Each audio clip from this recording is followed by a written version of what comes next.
Hey guys, subscribe for daily content, and if you're shopping for gear, make sure you check out the description for the newest items at some of the very best online retailers. There's also links for some of the items that I personally recommend. Thanks! What's going on YouTube? Metal Complex here, and today I've got another short little unboxing slash unpackaging to share with you guys. I don't know what's in here. I was confused by this, so I took a peek, and I haven't actually gotten into the knives yet. We're going to do that together. Thanks so much to my generous patrons who are supporting me right now. Check out my Patreon. We have fun every Friday. Do an exclusive video. There's a link for my Patreon down in the description. And please make sure to follow me on Instagram at metal_complex. The package was sent by...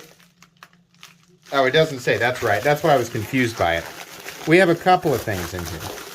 One, and we have a two. Real quick here, let me read this note. Oh, that's it.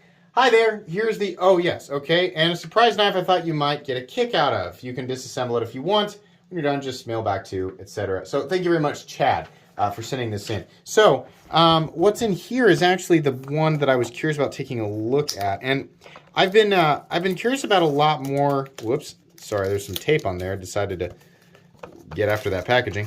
I've been curious about a lot more SOGs. This is the Kiku, hope I'm pronouncing that correctly, XR. And yeah, this is a pretty robust knife. In fact, it's a little bit thicker and larger than I thought it was going to be. You can get this knife right now. This is absolutely available, so I will link it right down in the description. It does help when you use my links, but that is entirely up to you. You can check out price and specs and stuff like that. CTS XHP, cryo, I don't know. I don't put too much stock into the cryo thing, but CTS XHP is definitely a steel that I like. This is super smooth, as is the case with a lot of the XR style locks that I've handled. I love that this has a little opening hole in it. You can get that reverse flick. So for me, this is easier putting the meat of my finger right there, tucking it up against that spot right there and kicking it out like that. You can also definitely thumb flick it or just flick it like a normal person. I'm sorry, use the flipper tab, right? So we have a little bit of a recurve, and it's actually a compound recurve.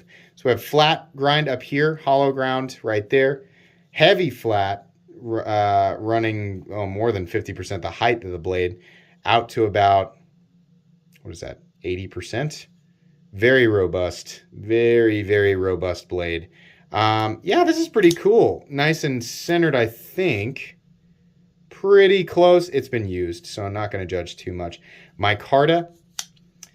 I don't know what this runs. The box says 224, but I doubt that's actually the case. I bet if you check the link, it's less expensive than that.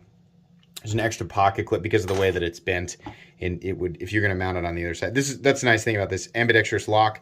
So it obviously comes with two pocket clips so that lefties can enjoy it. That's actually really comfortable. The pocket clip, I'm kind of feeling it. Yeah. It's a bigger knife than I thought it was going to be. That's kind of a heavy, kind of a chunky boy for sure. So let's find out what this other knife is. Oh my gosh. The Cold Steel Spartan in AUS 10A. Yeah, I did get a kick out of this. That's kind of cool. I always like looking at the massively oversized Cold Steel knives because they're just ridiculous. But they're also super well made and really robust. This is another triad lock that has the big thumb wave slash thing that catches on your pants so you can deploy it really quick, right, to fight off the ninjas as you're, you know, picking up your groceries or whatever it is you're doing. But yeah, that's cool too. I'll link that one down below as well. Thank you very much once again to Chad for sending these in for me to take a look at. Definitely excited to check out the Kiku. A lot of people were asking me about that. So yeah, here in just a couple of weeks. This is not a review, by the way. This is just unboxing and first impressions. I've never handled these knives. Can't review them just based off handling for a little bit. After I've experienced them for a few weeks, I'll give you guys a full comprehensive review in individual uploads. So anyways, thanks so much for watching. Like I said, links down below for you to use if you want to. Please make sure to follow me on Instagram at metal_complex. If you enjoyed this video, leave a like. If you'd like to check out my other content, I do of course have lots of videos of knives that are either expensive or inexpensive that I do or don't like, so check those out. And if you enjoy all my content, go ahead and click on that Metal Complex logo right there and subscribe because there's definitely more coming. Thanks again for watching, everybody, and have a great day.